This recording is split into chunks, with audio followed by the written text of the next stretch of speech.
A black woman is pulled over by a police officer. At first, it seems like just another routine stop, but then things take a dark turn. The officer starts making rude comments, harassing her, assuming she doesn't belong in this neighborhood. Just when you think it can't get worse, the officer finds out who she really is, and everything changes. What happens next will shock you. Before we start the story, comment below and let us know where you're watching from today. And if you enjoyed this story, don't forget to subscribe so you don't miss out on more. It was a quiet evening when Jessica Green found herself behind the wheel of her car, heading home from a long day at work. She had just finished an exhausting shift at the hospital, her mind still racing with the day's events. The streets were nearly empty, the city lights casting a soft glow on the road ahead. Jessica couldn't have known that in the next few minutes, her life would take an unexpected turn. As she turned a corner, the flashing red and blue lights of a police car appeared in her rearview mirror. At first, she thought it was a mistake. Maybe a car behind her had violated some traffic rule. But as the officer pulled up behind her and signaled for her to pull over, her heart sank. She wasn't speeding, hadn't made any illegal turns, and there was nothing unusual about the way she was driving. Still, the officer's lights flickered behind her, a silent warning that this was no ordinary stop. Jessica rolled down her window, her fingers gripping the steering wheel, trying to calm her racing thoughts. The officer, a tall man in his late 30s, approached her car with a swagger that instantly felt off. His uniform was crisp, but his expression was far from friendly. "Evening, ma'am," he said, his voice flat and distant, not even bothering with the usual pleasantries. "Do you know why I pulled you over?" he asked, but his tone suggested he didn't really care about the answer. Jessica tried to stay calm, explaining that she didn't believe she had broken any laws. She even asked if there was a specific reason for the stop, but the officer didn't respond with any clarity. Instead, he looked her up and down with an unsettling smirk, clearly making assumptions about who she was and why she was out at this hour. His eyes lingered a little too long on her appearance, as if deciding whether she was out of place in the area. It was something she had faced before, the judgment in his gaze speaking volumes. "You're far from home, aren't you?" he asked, his words dripping with suspicion. Jessica felt her chest tighten. She had heard it all before, the subtle accusations, the assumptions based on the color of her skin. But this time, it felt different. There was something in the officer's stance, something in his cold, dismissive attitude, that made it clear he wasn't going to let this go easily. The officer didn't ask for her license or registration right away. Instead, he continued to look at her like she didn't belong there, as if her mere presence was an issue. Jessica could feel the heat rising in her chest, a familiar sense of frustration building inside her. She had dealt with this before. Racism, profiling, and unfair treatment, but she had never expected it to come from someone in uniform, someone who was supposed to protect and serve. "How long you been living in this area?" the officer asked next, his voice still sharp, laced with condescension. Jessica hesitated for a moment, not because she didn't want to answer, but because she was trying to keep her composure. She knew what he was implying. He was asking about her background, her right to be in a neighborhood like this. "I've lived here for over a year," Jessica replied, trying to sound calm, though she could feel the tension creeping into her words. She knew better than to get angry. It was exactly what the officer might want, a reason to escalate the situation. The officer's eyes narrowed as he took a step closer to her window. "Funny," he muttered, almost to himself. "You don't look like you belong here." Jessica's grip tightened on the steering wheel, but she kept her voice steady. "I live here, sir. I'm not breaking any laws." But he wasn't listening. His gaze drifted back to the neighborhood around them, as though she had no business being there. Jessica could feel her stomach tighten with each passing second. The officer wasn't interested in facts or explanations. He was determined to find a reason to accuse her of something, anything. He took another step forward, his shadow falling across her lap. "Maybe I should check your car, just to make sure you're not hiding anything." Jessica could feel the anger bubbling inside her, but she knew better than to react. I haven't done anything wrong, she said again, her voice now tinged with frustration. The officer didn't respond right away. Instead, he glanced down at the ticket pad in his hand, as if weighing whether to issue a citation. It wasn't clear what for, since she hadn't violated any traffic laws, but it seemed he was determined to make something out of nothing. He shuffled through his notes, still avoiding her gaze. That's when the real question hit her.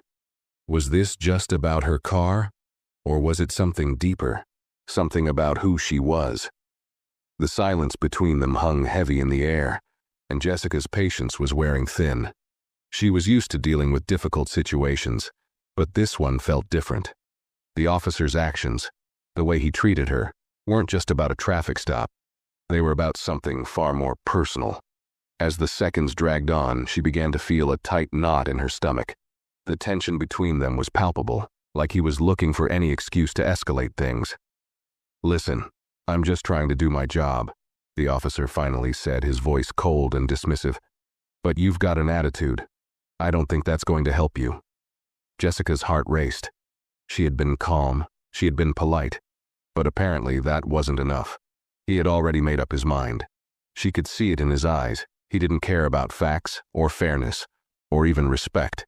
His prejudice was clear, and it made her sick to her stomach. Officer, I'm asking you to tell me why you pulled me over, Jessica said, her voice steady but firm. I haven't done anything wrong. I'm just trying to get home. But he wasn't listening. The officer, now clearly irritated, leaned down to her window and spoke again, this time with an edge in his voice. What's a woman like you doing in a place like this? You think you can just drive around, no questions asked? I don't think so. Jessica was taken aback by his words, feeling the sting of his racist assumptions.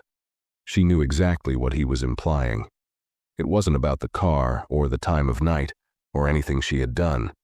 It was about the fact that she was a black woman in a predominantly white neighborhood. The officer saw her as an outsider, a threat, simply because of the color of her skin. And it hurt, deeply. She felt the rage rising inside her, but she pushed it down. She had learned long ago that losing control in moments like this only made things worse. Still, she couldn't just let him get away with it. I've lived here for over a year, Jessica said again, this time her voice more assertive. I'm not doing anything wrong, and I'm not going anywhere. So if you're going to give me a ticket, then do it. If not, I need to go. The officer stood there for a moment, his eyes narrowing as he stared at her. For a split second, Jessica thought he might actually end the stop. He might just let her go. But instead, he took another step forward, his body language suggesting he wasn't finished with her yet. You think I'm going to let you just leave after talking to me like that? He snapped, his voice rising. I'll show you how things work around here. Jessica's breath caught in her throat. She could feel the situation spiraling out of control. She knew things could turn ugly, fast. She had seen it happen before, to others, and sometimes even to herself. This wasn't just a random stop anymore. This was personal, and the officer was making it clear that he didn't care about fairness or justice. He just wanted to exert his power over her. Just as Jessica prepared herself for whatever would come next, she saw headlights approaching from behind. Another car, moving fast, pulled up right behind the officer's vehicle. For a brief moment, she thought it might just be another patrol car, but then she saw the familiar markings. Her heart skipped a beat. It was the commissioner's car. And in that moment, everything was about to change. The tension was unbearable as the commissioner stepped out of his car, his polished shoes clicking against the asphalt. The officer's expression, once full of bravado, immediately shifted to unease. Jessica could see it. The sudden stiffening of his shoulders, the nervous glance he cast over his shoulder. He hadn't expected anyone to challenge him, especially not someone like this. The commissioner's presence was commanding. He didn't shout or rush, but his every movement exuded authority. His gaze swept over the scene, taking in Jessica's car, the officer's aggressive stance, and his daughter's calm yet strained demeanor. When his eyes finally locked onto Jessica, a flicker of recognition crossed his face. His expression hardened, not at her, but at the man standing in front of her. Officer Thompson, the commissioner said, his voice even but cold. What exactly is happening here? Thompson's mouth opened, then closed again. He stumbled over his words, fumbling to come up with an explanation. Sir, I stopped this vehicle for a routine check. She seemed suspicious. Suspicious, the commissioner repeated, his tone sharp as a knife. Suspicious how? The officer hesitated, his confidence crumbling under the weight of the commissioner's scrutiny. Well, you know, the area, at this time of night. The commissioner's eyes narrowed. And that's your justification? Pulling over a woman, harassing her without cause, because of what? The way she looks? The car she drives? Thompson tried to regain his footing. I was just doing my job, sir. It's standard procedure. Jessica could hardly believe what she was seeing. The officer who had been so arrogant, so sure of himself moments ago, was now faltering under the commissioner's gaze. But she wasn't ready to let this slide. Not yet. Standard procedure doesn't include profiling or intimidation, Jessica said, her voice steady. You stopped me for no reason, treated me like I don't belong here, and now you're trying to justify it? The commissioner turned back to Thompson, his expression unreadable. Is that true? You stopped her without cause? Thompson's face flushed. He stammered something unintelligible, but it was clear he had no good answer. The commissioner didn't wait for him to find one. Officer, step away from the vehicle, he said firmly. Now. Thompson hesitated, but one look at the commissioner's face told him he had no choice. He stepped back, his hands clenched at his sides, his face a mix of anger and humiliation. The power dynamic had shifted entirely, and Jessica could feel it. For the first time since this encounter began, she felt a glimmer of relief. But there was still more to come, and she knew this wasn't the end of the story. As the officer reluctantly stepped back, the commissioner turned to Jessica. His expression softened, and for the first time she saw a flicker of empathy in his eyes. Are you okay? He asked, his voice much gentler than before. Jessica nodded, though the knot in her stomach hadn't fully loosened. I'm fine now, she replied, her words steady, but the anger still simmering beneath her calm exterior. But he had no right to pull me over like that. The commissioner's gaze hardened as he looked back at Thompson. And you should know better than to treat people like this. He stepped closer to the officer, his tone firm. You're not above the law, Officer Thompson, remember that. Thompson didn't respond, his eyes glued to the ground, visibly shaken by the sudden turn of events. He had expected the commissioner to stand by him, maybe even back him up, but instead, the power dynamics had flipped in a way he hadn't anticipated. Jessica was no longer just a black woman in the wrong place at the wrong time. She was someone with powerful connections, and that connection was her father, the commissioner. Jessica felt a strange sense of vindication. The officer had assumed he could harass her, that he could use his position to bully and intimidate. But the commissioner had just removed that shield. Now, Thompson was just another officer who had abused his power. Officer, I want a full report of this stop, and I expect you to write a statement.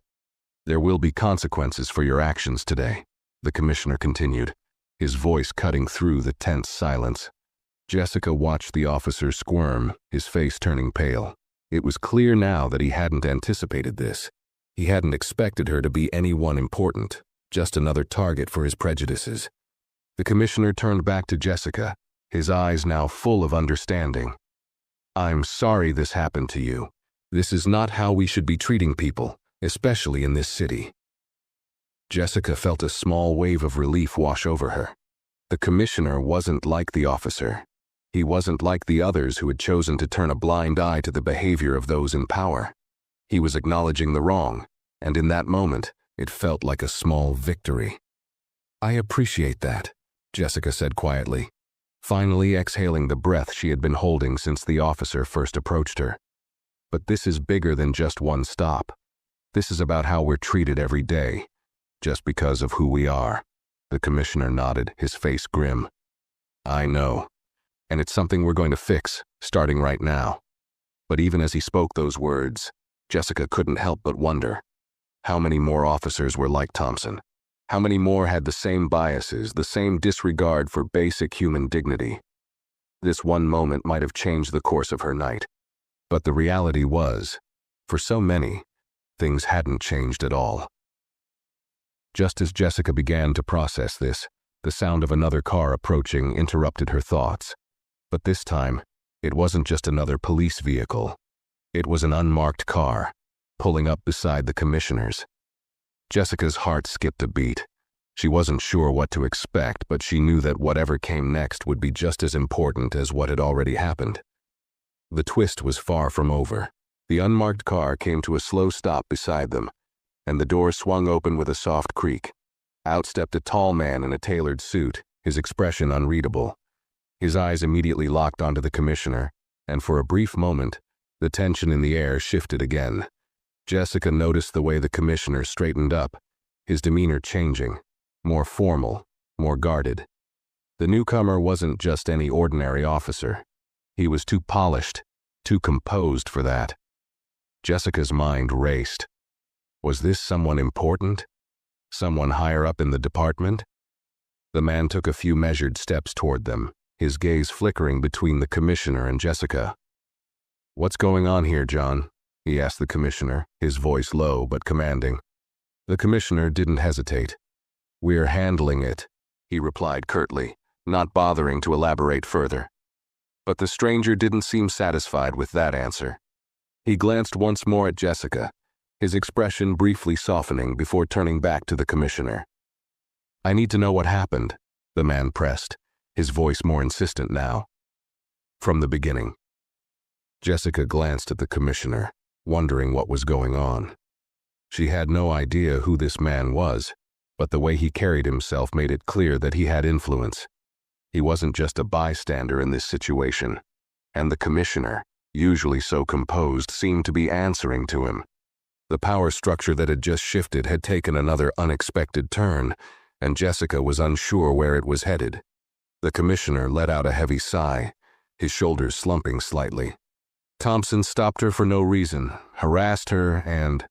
He paused for a moment, glancing at the officer who was still standing off to the side, now silent and avoiding eye contact. He overstepped. Big time. The man in the suit's eyes flickered toward Officer Thompson, and his gaze grew colder. He clearly didn't need any further explanation. "You know the department's position on profiling," he said, his voice hardening. "This can't happen. Not under any circumstances. We're in the middle of an investigation, and you know how it looks when things like this go down." The commissioner nodded, but Jessica could tell there was something more behind his eyes, something he wasn't saying.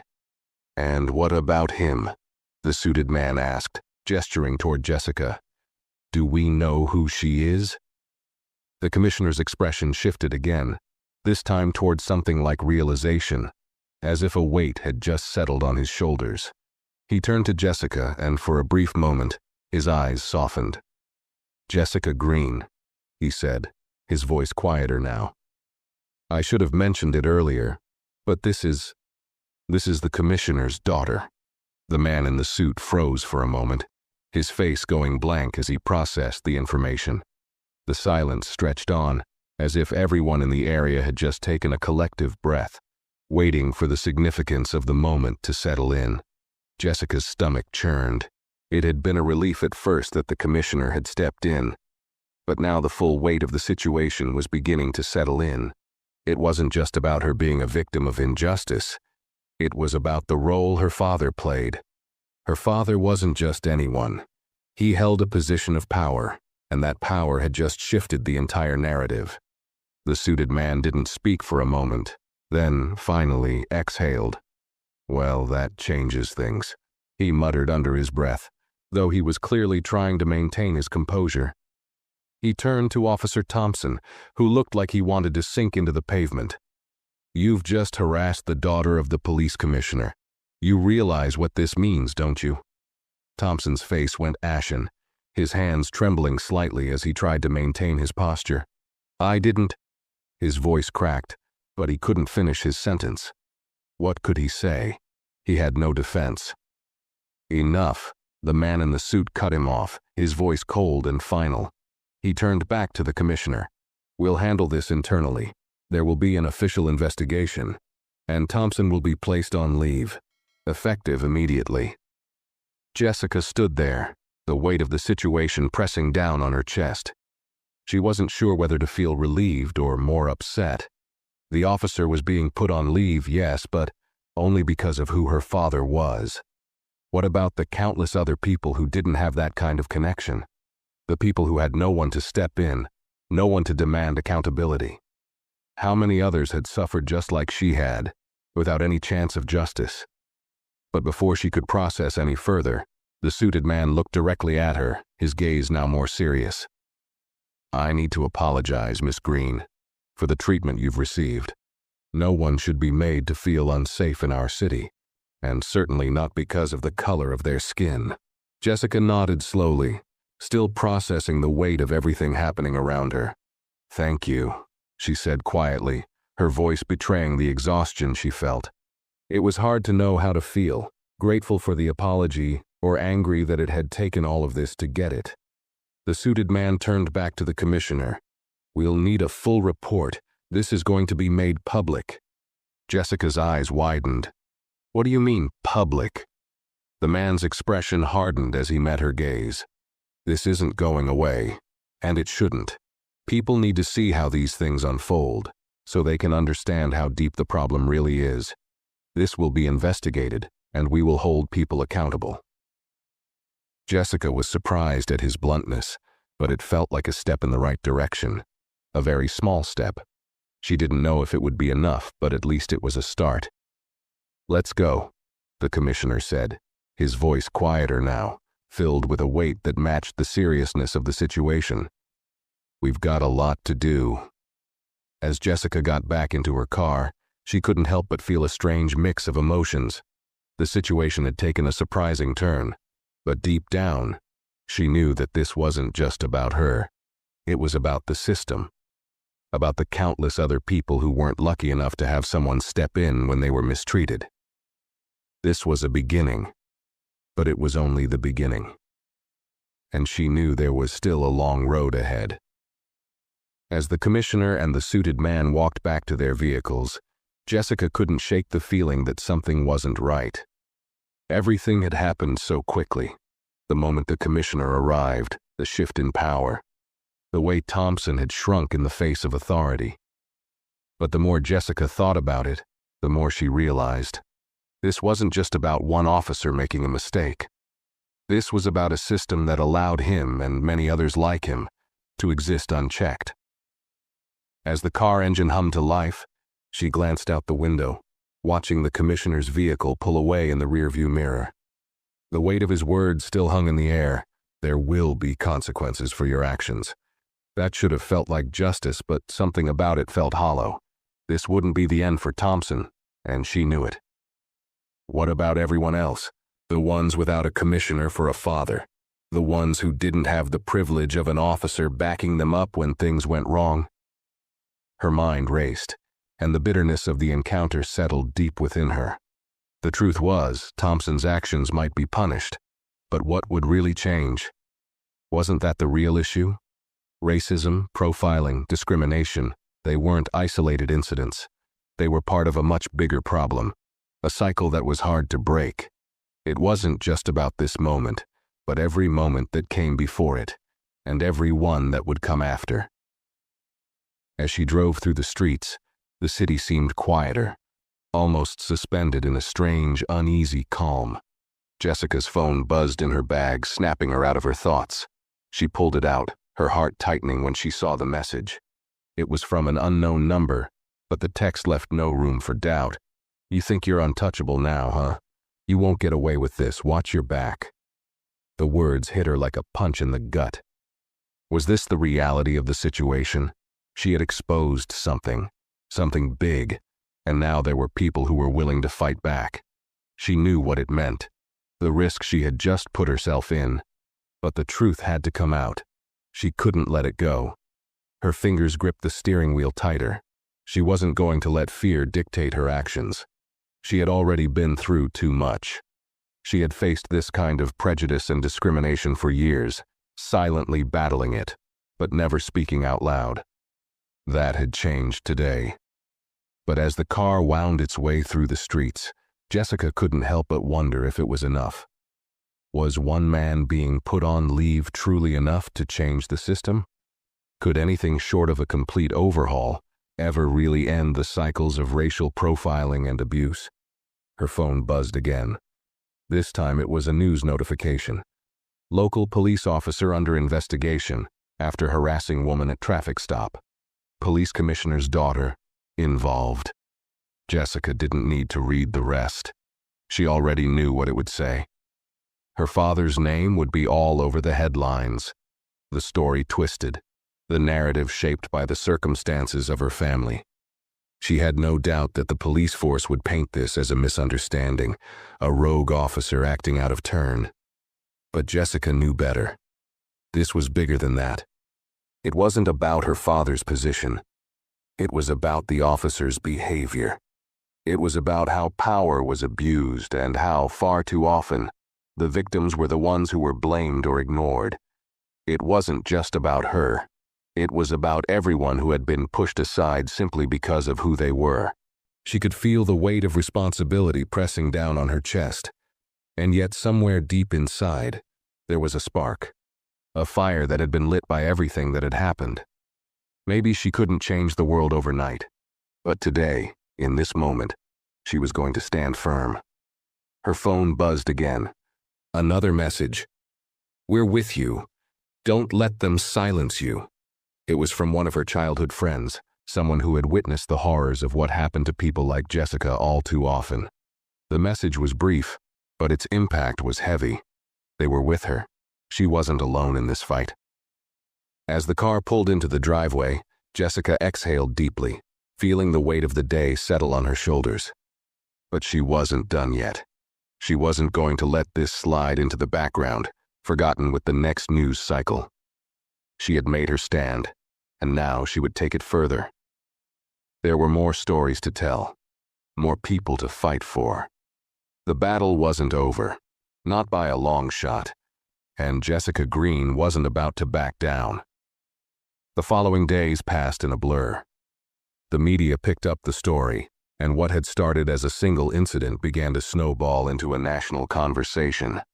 Headlines screamed about the police officer's actions, his resignation, and the commissioner's involvement. While the news coverage was intense, Jessica found herself caught in a whirlwind of emotions. Part of her was relieved to see the officer's actions being called out, but a deeper part of her couldn't shake the feeling that this was only a small victory, just one of many battles in a much larger war. She spent hours talking with reporters, answering questions that probed deep into the systemic issues of policing and racial profiling. Some questions felt personal, like an invasion of her privacy, but Jessica pushed through. This was bigger than her discomfort. This was about making sure that the story wasn't lost in the noise, that her voice, her father's position, wouldn't be used to gloss over the real issues. It didn't help that everywhere she went, people recognized her. At the grocery store, at the coffee shop, people looked at her with a mix of curiosity, sympathy, and sometimes even suspicion. She was the daughter of the commissioner, yes, but she was also the black woman who had been harassed by a police officer. That dual identity followed her wherever she went, and it wasn't always easy to reconcile the two. But what bothered her the most wasn't the attention. It was the questions she kept asking herself. What will really change? Was the conversation about racial injustice really being heard, or was this just another incident that would eventually fade from the headlines?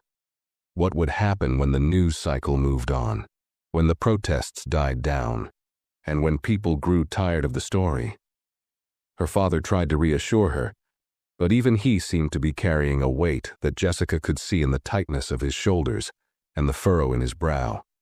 The conversations in their house had changed. It wasn't just about how to handle the officer anymore. It was about the future, about the larger implications for the police department and for their community. The commissioner was pushing for reforms, but Jessica knew the truth. Change didn't happen overnight.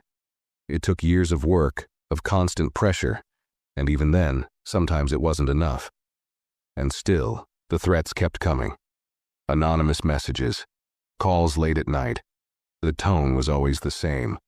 Hostile, dismissive, sometimes threatening. At first, Jessica had tried to ignore them, chalking it up to the usual backlash that came when someone stood up to the system. But with each new message, each new anonymous warning, she felt her fear begin to creep in. One evening, after yet another unsettling message, Jessica found herself pacing the living room. The darkness outside seemed to mirror the unease in her chest. Her father had gone to a city council meeting, leaving her alone to stew in her thoughts. What am I really doing? She asked herself. Is this fight worth it? Just as the thought began to spiral, there was a knock at the door. Startled, Jessica rushed to answer, half expecting it to be another delivery or some mistake. When she opened the door, however, she found herself face to face with someone she didn't expect. It was Officer Thompson. Her heart skipped a beat, the adrenaline coursing through her veins as she instinctively took a step back. He wasn't in uniform, just a regular man standing there, with no shield of authority to hide behind. His eyes were downcast, almost ashamed. For a moment, neither of them spoke. "What are you doing here?" Jessica finally managed, her voice sharp, her defenses immediately going up. Thompson shifted on his feet, as if unsure whether he was even welcome to speak. After a long, tense silence, he finally spoke, his voice low and hesitant. "I know you don't owe me anything, but I needed to apologize for what happened. I was wrong." Jessica felt a strange surge of disbelief. The man who had harassed her, who had judged her based on nothing but the color of her skin, was standing here, apologizing. She wasn't sure what to feel. Anger? Relief? Confusion? "Apology isn't enough," she said, her voice hardening. "Do you even understand the damage you caused? This isn't just about me or my father. This is about the countless people who've been hurt by officers like you, by a system that lets you think you can get away with things like this." Thompson nodded slowly, as if he had heard it before. "I didn't realize it until it all came crashing down. I've been hearing about the protest, the coverage. I've been hearing people talk about things I never considered, about how I acted like it was my right to judge you." Jessica couldn't bring herself to feel sympathy for him. Not yet. Maybe she never would. You don't get to just apologize and make it go away. This goes beyond you. It's bigger than you, bigger than me even. Thompson seemed to shrink under her words, his shoulders slumping. I know it's not enough. But I wanted you to know that I see it now. I see what I did." There was a long pause, and Jessica's mind churned with conflicting emotions. Part of her wanted to slam the door in his face, to walk away from the conversation completely. But another part of her, the part that still believed in justice, in change, knew this was just one small piece of a much larger puzzle. "You'll have to do a lot more than apologize, officer," she said quietly. "If you truly mean it, you'll have to prove it. And not just with words, your actions have to match your words. The same goes for everyone else in your department." Thompson nodded again, this time more resolutely. "I get it. I just needed you to know that I'm sorry." Jessica stood there for a moment, the weight of his apology sinking in. Was it genuine? Was it too late? She wasn't sure. But in that moment, all she could do was nod. She wasn't ready to forgive him, but maybe, just maybe, his words were a sign that change was possible, at least in some small way. "Goodbye, Officer Thompson," she said, her voice steady, her resolve hardening again. "Make sure you prove it." With that, she closed the door, the quiet that followed feeling both final and unsettling. Her phone buzzed once more, pulling her out of the moment. A new message appeared. "The fight's not over. We're with you. Don't back down." She smiled just a little. She wasn't alone in this fight, and she wasn't backing down. The next morning, Jessica awoke to the sound of her phone buzzing relentlessly on her bedside table. She rolled over, squinting at the screen, still half dazed from a restless night. The messages had only gotten more frequent, more intense as the days went by. Her phone was filled with notifications from news outlets, friends, activists, and even strangers, all reacting to the incident with Officer Thompson. The public's response had been overwhelming, both supportive and hostile, and it seemed like the story was far from over. She rubbed her temples, trying to shake off the grogginess, but the weight of the situation was still there, lingering in the back of her mind. She couldn't escape it. Every time she picked up her phone, the notifications reminded her that this wasn't just about her anymore. It was about something much bigger. But today was different. She had an appointment with her lawyer, a civil rights attorney who had reached out to her after the story had gone viral. She had been hesitant at first, unsure of where this whole thing would go. But now, more than ever, she knew that this was about taking action. It wasn't just about the officer's resignation or her father's position. It was about demanding a real change in the system that allowed this to happen, again and again, to so many others. As she drove to the lawyer's office, Jessica's mind raced. What did real change look like? Could they actually make a dent in a system as deeply rooted as law enforcement? She wasn't naive enough to believe it would happen overnight. But maybe, just maybe, they could start by holding people accountable. By making sure that what happened to her didn't disappear in the public eye like so many other stories of injustice. When she arrived, her lawyer, a tall woman with sharp eyes named Rachel, was already waiting for her in the lobby. Rachel had worked with families affected by police brutality for years, and she wasn't one to back down from a fight. "Jessica," Rachel said as they shook hands, "I've been following the story. You've got the media's attention, but we need to make sure it's not just a moment. We need to turn this into action." Jessica nodded, her chest tightening. I'm ready to do whatever it takes." Rachel gave her a firm nod, then motioned for Jessica to sit down. "Good, because we're going to start by filing a formal complaint. But this isn't just about your interaction with Thompson. This is about creating a paper trail, building a case not only against him, but against the entire system that failed you." Jessica took a deep breath, feeling the gravity of Rachel's words. She hadn't expected it to be easy, but hearing it put into such stark terms made the situation feel more real than ever. Rachel opened a file and slid it across the table toward Jessica. "This is the paperwork we'll need to submit. We'll also need statements from witnesses, anyone who was around when this happened. The more evidence we can gather, the stronger our case." Jessica glanced at the stack of papers. It was daunting, but she knew it had to be done. If they were going to take on the system, they needed to be prepared. They couldn't afford to let this moment slip away. But before they could go any further, Rachel looked at Jessica with a serious expression. "There's something else we need to discuss. I've been in touch with some of the local activists, and they've expressed interest in organizing a rally, a march, something to keep the momentum going." Jessica frowned. "A rally?" Rachel nodded. "Yes, something to show that this isn't just about one incident, but about police accountability as a whole, about racial profiling, about systemic racism. It's about showing the city that people won't stay silent anymore."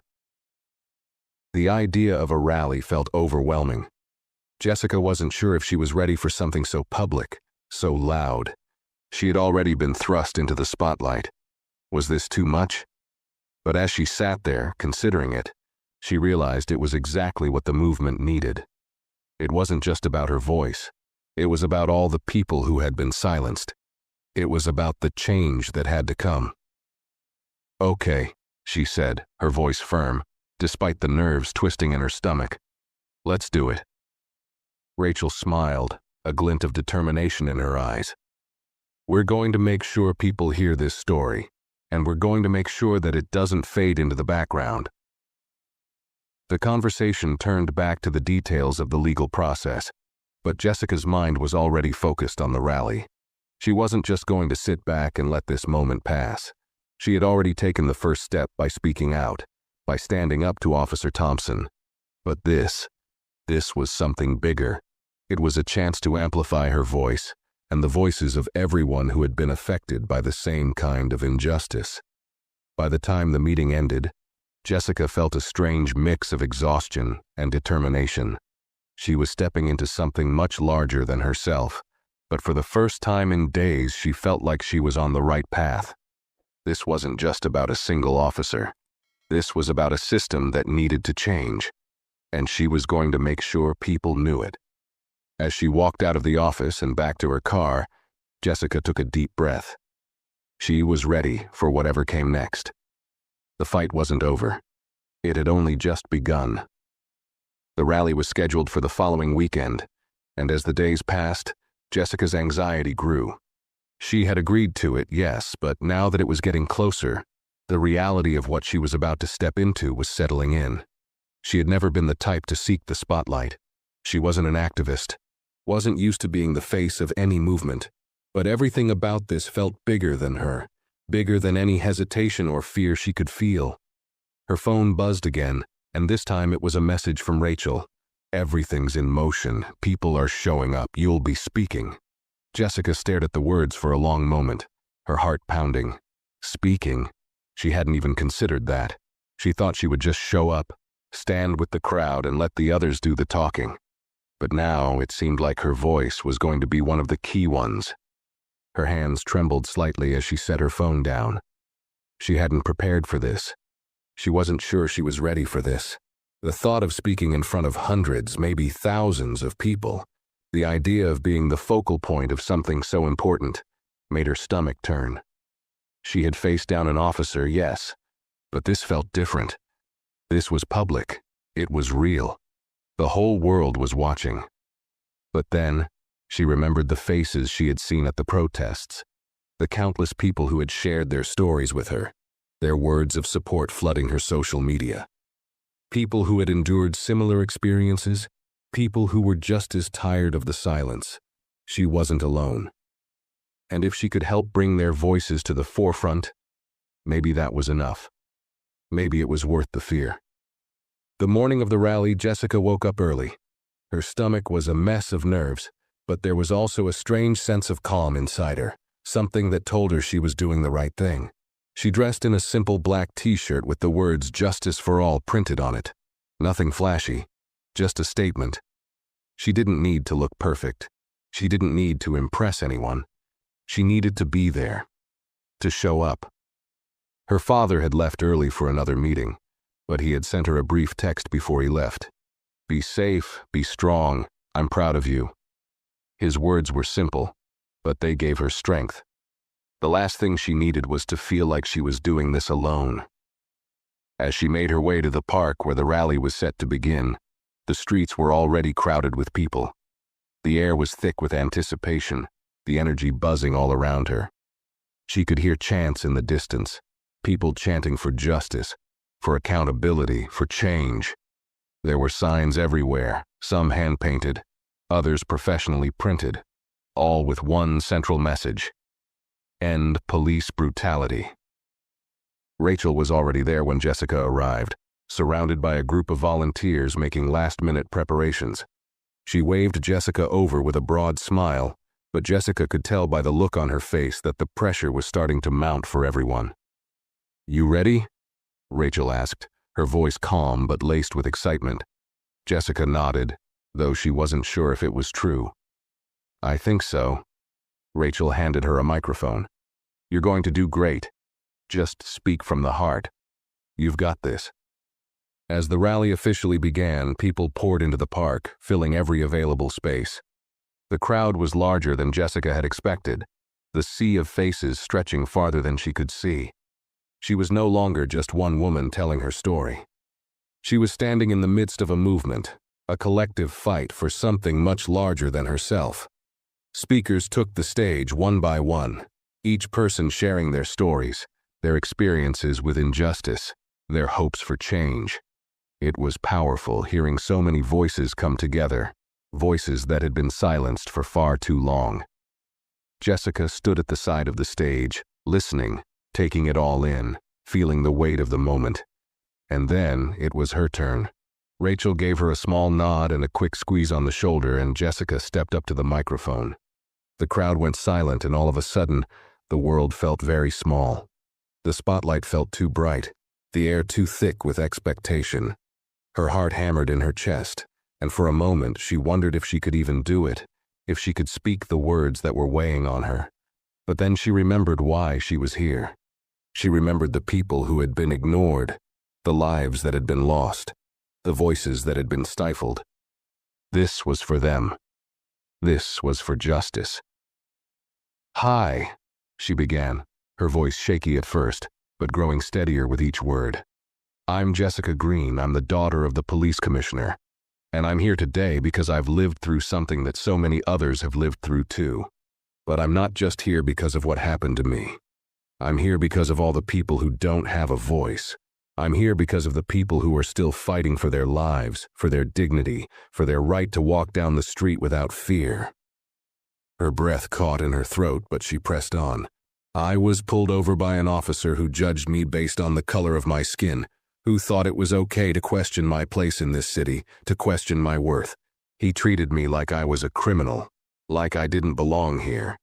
And the only reason he's not still out there doing the same thing to someone else is because I had a connection, because my father is the police commissioner. But what about the people who don't have that privilege?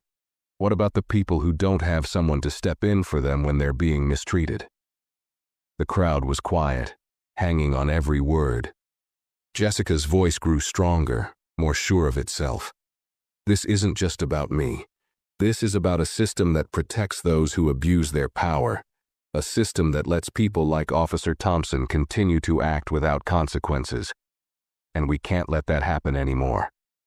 The crowd erupted in applause, but Jessica wasn't finished yet. "We're here today because we're tired. Tired of being treated like we don't matter. Tired of seeing our families and our communities broken by a system that doesn't care. We're here to make sure that what happened to me doesn't happen to anyone else. We're here to make sure our voices are heard.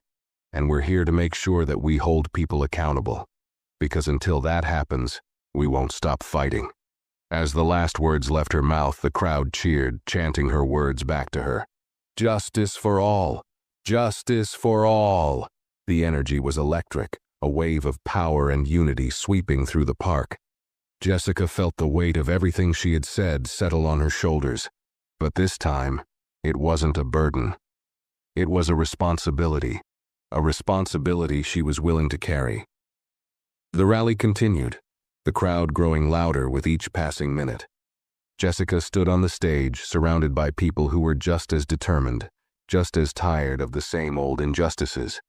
It was a moment of hope, of something bigger than herself, and she knew deep down that this was just the beginning. This wasn't just about one officer. This was about all of them. This was about making sure the world never forgot. The rally went on for hours, but the energy didn't fade. It only grew stronger. Jessica stood there listening to people share their stories, their pain, their hopes for a world where they didn't have to live in fear of the people sworn to protect them. She could feel it, the weight of their words, the power of their collective voices. This was more than a protest. It was a movement, one that had been building for years, and today it felt like something had shifted. As the last speaker wrapped up and the crowd began to disperse, Jessica stayed behind, absorbing everything. She had spoken her truth, and in return, she had seen the way it resonated with so many others.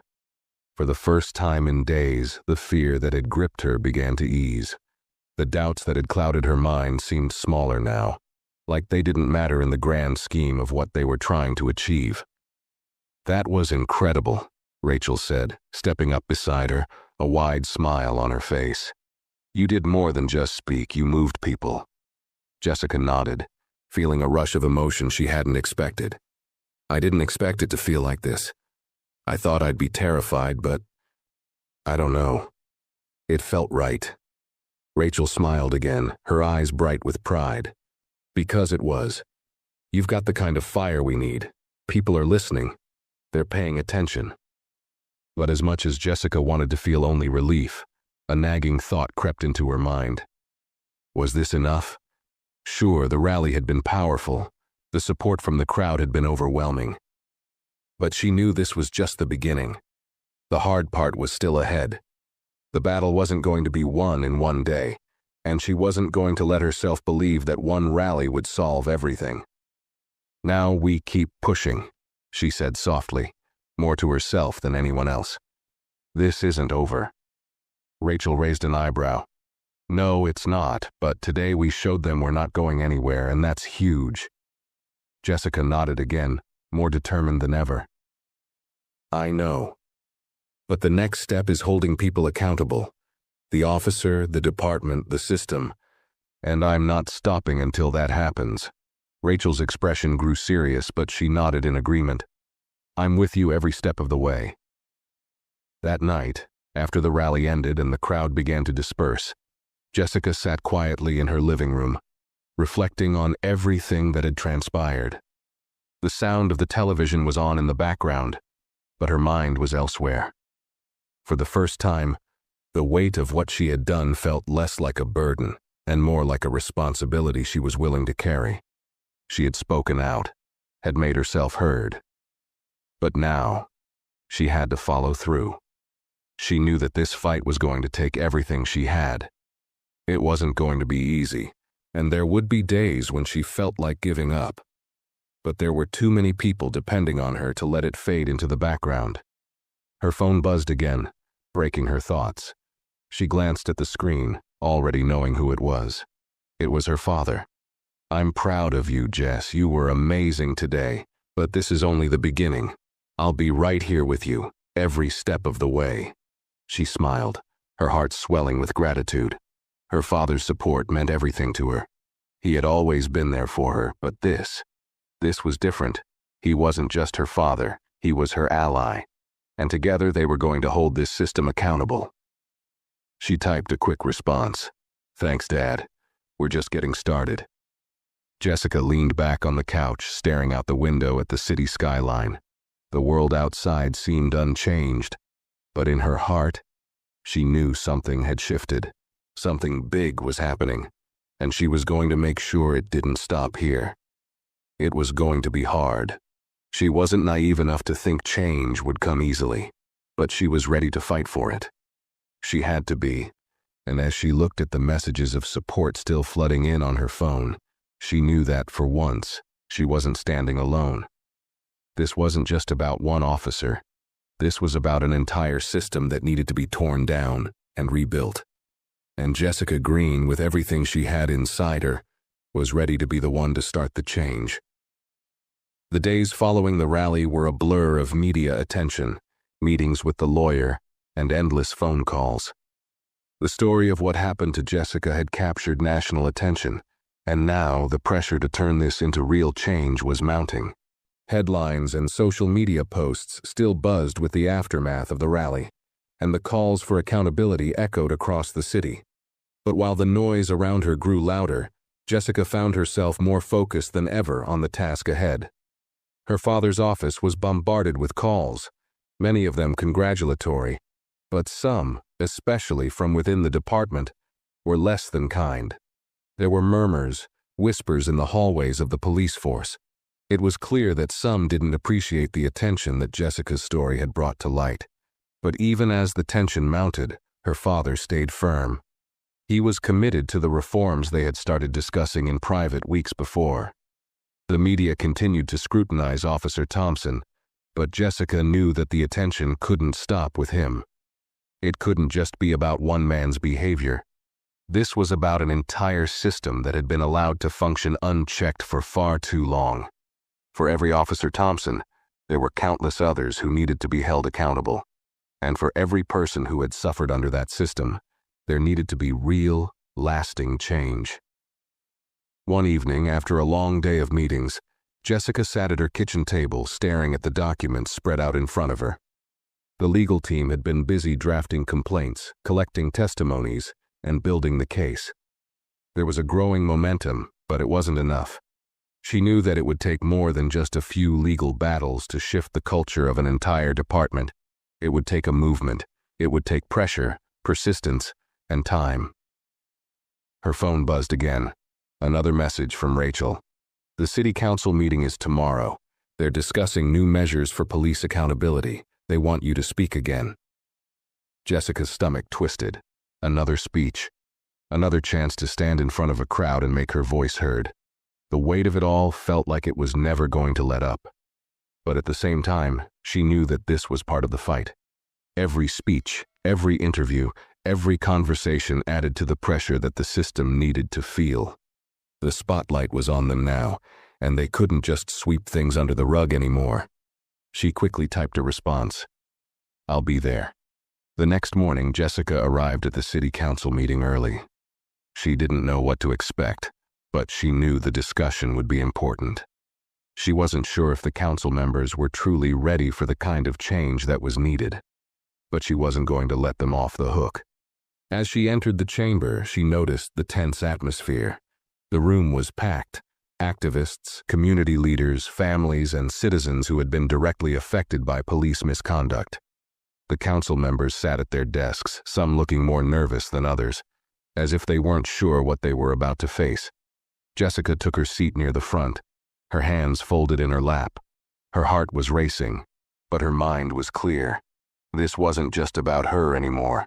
This was about everyone who had been wronged, everyone who had been silenced, and everyone who was tired of seeing the same old broken system continue. When the time came for her to speak, she stood up, her legs slightly unsteady but her voice resolute. The room went silent. All eyes were on her.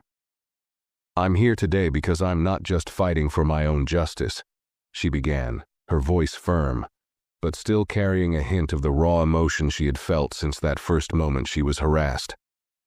"I'm here because too many people have been silenced. Too many people have been hurt by a system that is supposed to protect them, but instead, it punishes them. I'm here because we can't let this be another story that fades into the background. We can't let Officer Thompson's actions be brushed aside. This is about a culture of impunity that runs deep in our police forces." She paused, glancing around the room at the council members. Some of them were looking uncomfortable, others were scribbling notes. But all of them were listening, and for that, Jessica was grateful. "I've had people tell me that what happened to me was an isolated incident, that it's not a reflection of the department as a whole. But I know better. I've heard the stories. I've seen the reports. The truth is, this is not just about one officer. This is about a system that allows people to abuse their power and get away with it. It's about the people who suffer in silence, afraid to speak up, because they know no one will listen." Jessica's heart pounded as she spoke, but the words flowed, fueled by the stories of the people she had met in the days since the rally. She was no longer just speaking for herself. She was speaking for everyone who had been affected by the broken system. "And I'm here to say, enough is enough. We need real change. We need accountability. We need a police department that serves and protects, not one that harms and discriminates. We need to stop pretending that this is just a few bad apples. This is a systemic problem, and it's time we face it."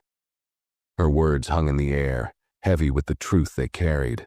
The room was silent for a moment, but then a murmur ran through the crowd. Jessica could hear the soft sounds of agreement, the whispers of solidarity. She turned to the council members, her eyes steady. "I'm asking you to do more than just offer empty promises.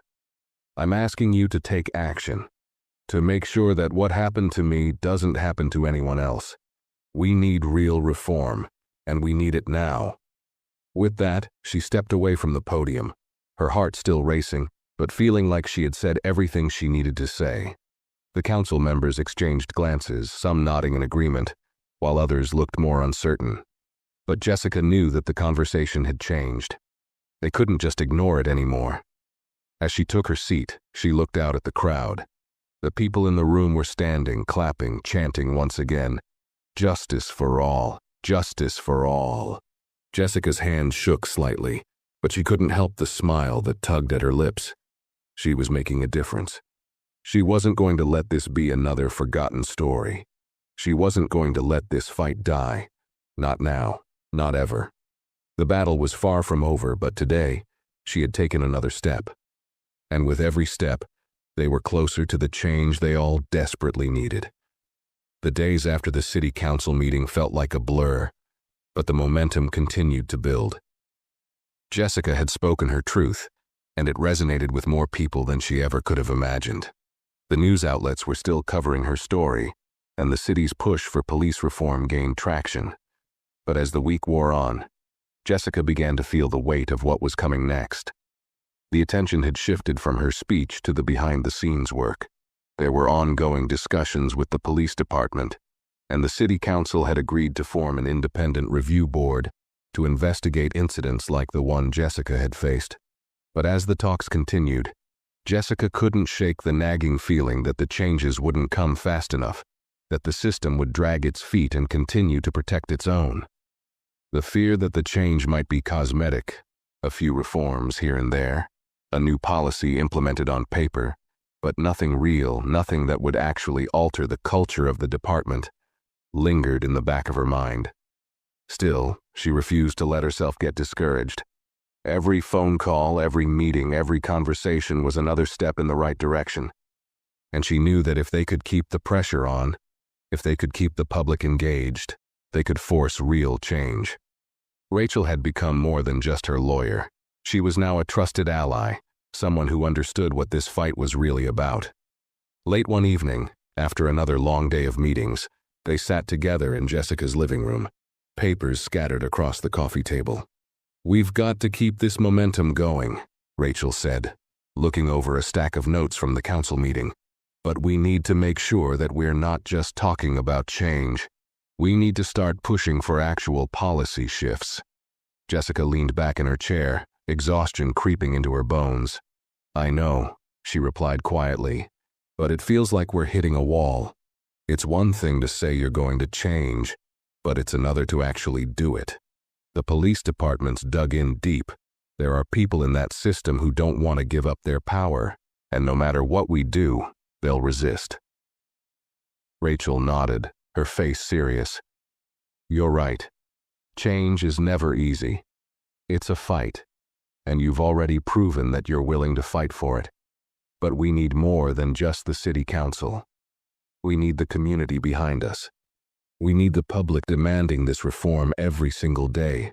That's what will make the difference." Jessica felt a surge of determination. She had been feeling the weight of it all, the pressure, the fear, the uncertainty. But Rachel was right. This wasn't just about her. This was about the community, about everyone who had been pushed aside, who had been treated unfairly, who had suffered in silence for far too long. "I won't stop," Jessica said, her voice steady now, filled with purpose. "We can't stop. If we do, nothing changes." And so the fight continued. In the coming weeks, Jessica's name became synonymous with the fight for police accountability. The rallies continued, the protests grew, and slowly the movement gained ground. More people joined in. Activists, local leaders, citizens, all pushing for the same thing. Real, lasting change. But the resistance didn't disappear. As the public pressure grew, there were whispers. Some officers were speaking out against the reforms. Others were trying to push back in private meetings. Jessica knew that this wasn't going to be an easy fight, and that it wasn't just about getting the right policies in place. It was about changing hearts and minds, changing the way people saw the role of police in their communities. That kind of change was never simple. It took time, and it took commitment. Still, as she stood before another crowd, microphone in hand, leading another protest, Jessica felt a deep sense of purpose. Each step she took, each voice she amplified, brought them one step closer to what she had always known was possible. A world where people were treated equally, where justice wasn't determined by the color of your skin or your place in society. She wasn't just fighting for herself anymore. She was fighting for everyone who had been pushed aside, for everyone who had been ignored. And she wasn't going to stop until that fight was won. As the weeks passed, Jessica began to see the impact of the movement in ways she hadn't expected. There was a growing sense of unity in the community. Families, neighbors, even businesses, all coming together to demand change. They were no longer just reacting to injustice. They were taking proactive steps, working with local organizations to push for more training, more oversight, and more transparency within the police department. The rallying cry for justice had turned into a call for reform that was becoming impossible to ignore. City council meetings were now packed with people advocating for change, and even those who had once been indifferent were starting to listen. Public pressure was mounting, and it was starting to feel like the tide was turning. One day, Jessica was invited to speak at a local university, where students were organizing their own rally to support the cause. The campus was buzzing with excitement when she arrived. Students with signs, shirts emblazoned with messages of justice and solidarity, their voices rising in unison. Standing in front of them, Jessica felt something she hadn't felt in a long time, a sense of hope. The young people in the crowd were angry, yes, but they were also determined. They weren't just waiting for someone else to fix things. They were ready to fight. "I'm here today because of all of you," Jessica began, her voice loud and clear, carrying across the campus. "I'm here because you are the future of this movement.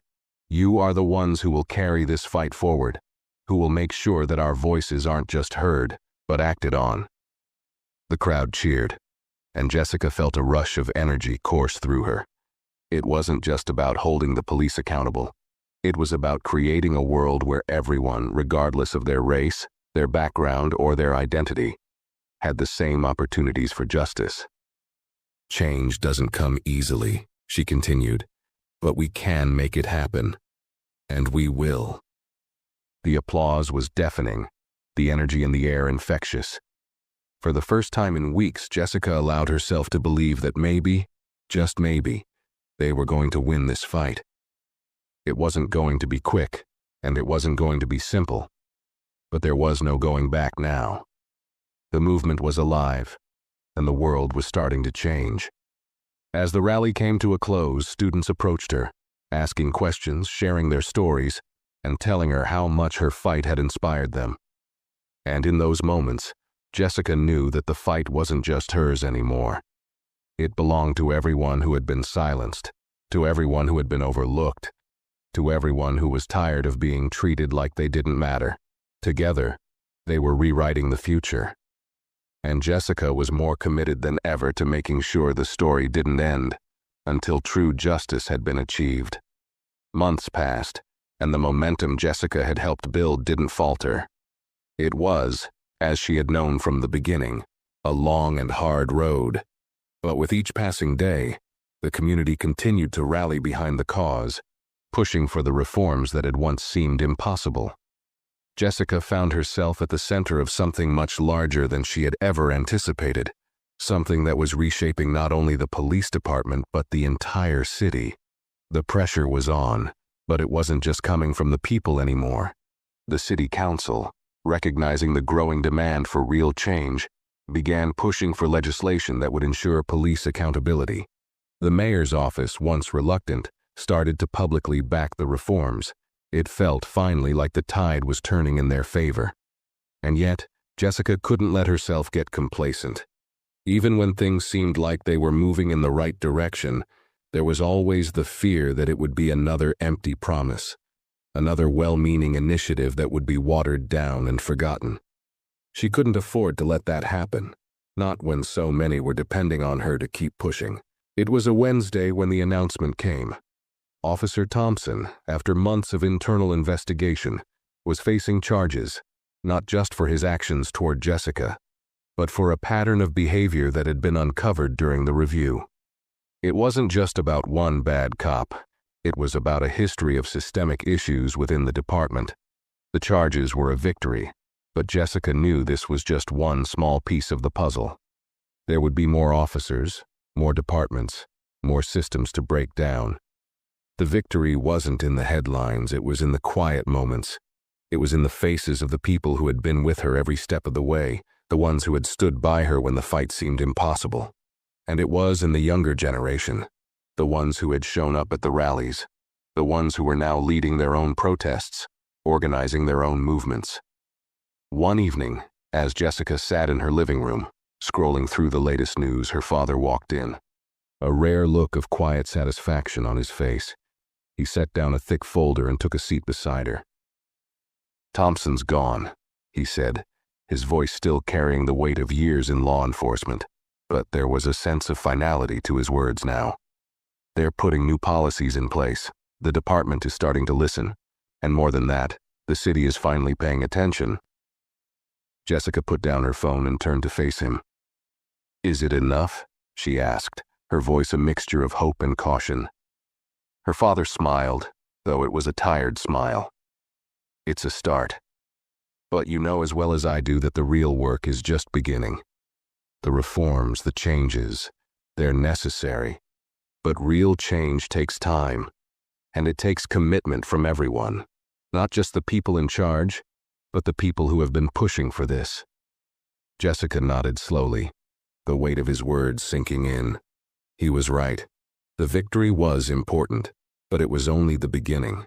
They had made a dent in the system, yes, but there was still so much more to be done. But as she sat there, reflecting on everything that had happened, on the rallies, the protests, the countless conversations, it felt like something was different. The world wasn't perfect, and the system wasn't fixed. But the fight had started, and the people who had been silenced for so long were finding their voices.